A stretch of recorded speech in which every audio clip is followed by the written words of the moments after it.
Welcome to Urbis kitchen story. আজকে আমি খুব চটজলদি একটা স্ন্যাক্স রেসিপি বানাবো, যেটা আপনি সন্ধ্যাবেলা খেতে পারেন। একদম চটজলদি, বেশি সময় লাগবে না। এটা আপনি স্ন্যাক্স হিসাবেও খেতে পারেন, আবার সকালে ব্রেকফাস্ট হিসেবেও খেতে পারেন। তো চলুন আমি আপনাদের দেখাই আমি আজকে কী রেসিপি বানাচ্ছি। তো আমি আজকে বানাচ্ছি পাস্তা। তো একদম তাড়াতাড়ি বানাবো। তো সেটার ইনগ্রিডিয়েন্টসগুলো হলো, এখানে আমি একটা ছোট টমেটো কুচি করে রেখেছি, এখানে জাস্ট আদার ছোট ছোট কুচি করা, আর এটা একটা লঙ্কা কুচি, এখানে কয়েকটা বাদাম, ভাজা বাদাম, এটা টমেটো সস, একটুখানি গোলমরিচ গুঁড়ো, আর এইটা ছাড়া রেসিপিটা হবেই না, সেটা হচ্ছে ম্যাগির মশালা অ্যান্ড ম্যাজিক। এটা আমি একটা দেবো, আর একটুখানি সয়া সস, আর একটুখানি ভিনিগার, আর পাস্তা অবশ্যই লাগবে, আর রান্নাটা সাদা তেলে হবে। তো পাস্তাটা আমি এখানে সেদ্ধ করতে দিয়েছি। এই যে দেখুন, পাস্তাটাকে আমি জলের মধ্যে একটা বড় চামচ নুন দিয়ে সেদ্ধ করতে দিয়েছি। তো সিদ্ধ এটা হয়ে গেছে, আমি এটা নামিয়ে নিয়ে আপনাদের বাকি রেসিপিটা দেখাচ্ছি।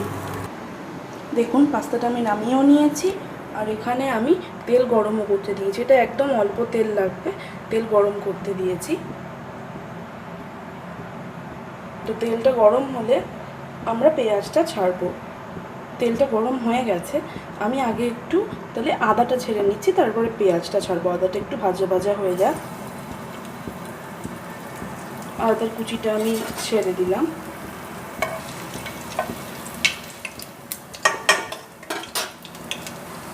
এবার পেঁয়াজটা আমি ছেড়ে দেবো।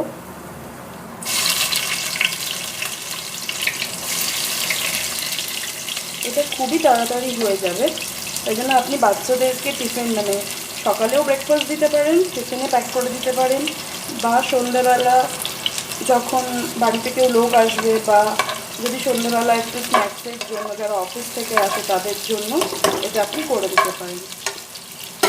তো এটা একটু লাল লাল হোক, তারপরে আমি আপনাদের বাকিটা দেখাচ্ছি। দেখুন, পেঁয়াজটা এরকম হবে। এবার আমি লঙ্কাটা দিয়ে দেবো। তো এর মধ্যে আমি এবার পাস্তাটা ঢেলে দেবো।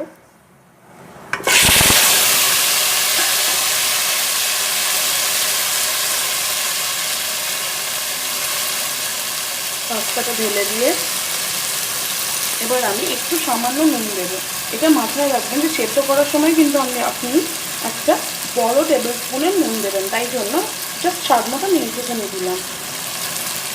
একটুখানি নুন দিয়ে ভালো করে এটাকে নাড়িয়ে দিতে হবে। এটাকে সরিয়ে ছেড়ে বেশিক্ষণ কিছু করতে হবে না, আবার বেশি ফ্রাইও করতে হবে না। এরকম রেখে আমি দেখুন, আমি একটুখানি চিনি দিয়ে দিচ্ছি। এই যে একটুখানি চিনি দিয়ে দিলাম, বাদামগুলো দিয়ে দিচ্ছি।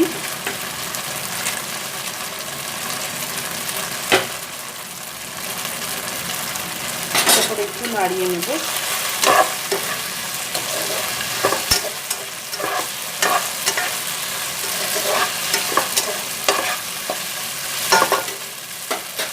তারপরে একটুখানি সয়া সস দিচ্ছি।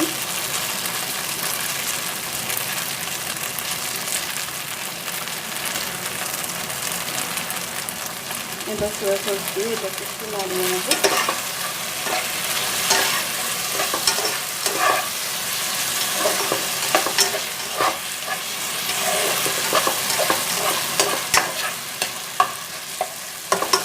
তারপরে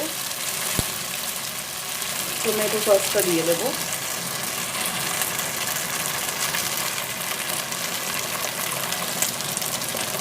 আর একটু টমেটো সস দিতে পারেন চাইলে, কিন্তু আমি বেশি টমেটো সসটা দেবো না, পছন্দ করি না বলে। আপনারা চাইলে দিতে পারেন।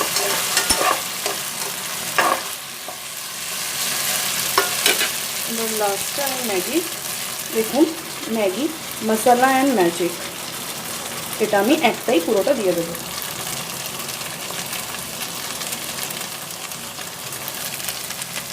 দিয়ে আবার এটাকে ভালোভাবে একটু নাড়িয়ে দেবো।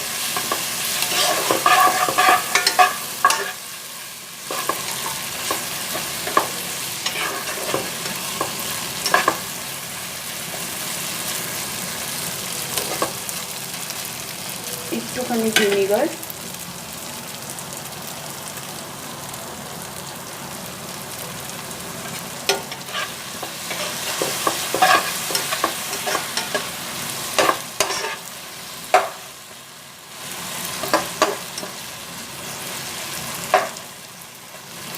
আপনি যদি চান এভাবেও এটা খেতে পারেন। আর আমি এর মধ্যে জাস্ট একটুখানি এই যে গোলমরিচ অ্যাড করছি।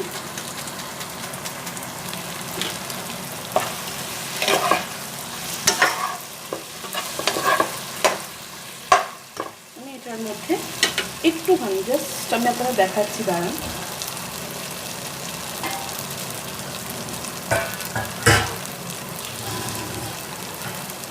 জাস্ট পরিমাণ মতো গ্যাসটা বাড়িয়ে নেবেন। আমি একটুখানি জল দেবো এটার মধ্যে, জাস্ট একটু, তাহলে ব্যাপারটা একটু মাখো মাখো হবে।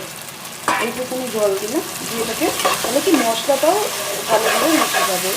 দিয়ে এটাকে ভালোভাবে নাড়াবো।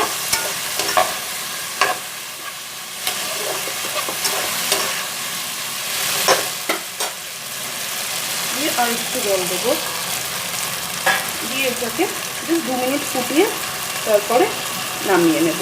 গ্যাস হাই ফ্লেমেই আছে, জলটা দিলাম, এটাকে একটু ভালোভাবে নাড়িয়ে নেব। দিয়ে এটাকে জাস্ট 2 মিনিট একটু ফুটলেই হয়ে যাবে। আমার পাস্তা রেডি অ্যান্ড সার্ভড। আপনি চাইলে এটার ওপর দিয়ে একটু ধনেপাতাও গার্নিশ করতে পারেন। তো আজকের রেসিপি এইটুকুই। যদি আমার রেসিপিটা আপনাদের ভালো লেগে থাকে তাহলে প্লিজ আমার রেসিপিটাকে লাইক করবেন, আমাকে নিচে কমেন্ট বক্সে কমেন্ট করে জানাবেন কেমন লাগলো। এবং দ্য মোস্ট ইম্পর্ট্যান্ট পার্ট, আমার চ্যানেলটাকে please please please please subscribe করবেন। আর সাবস্ক্রাইব করার পরে পাশে বেল আইকনটাকে ক্লিক করতে ভুলবেন না, তাহলে আমি যখনই নতুন ভিডিও দেব আপনি নোটিফাইড হয়ে যাবেন। তো আজকের রেসিপি এইটুকুই। সবাই ভালো থাকবেন। Love you all. টাটা।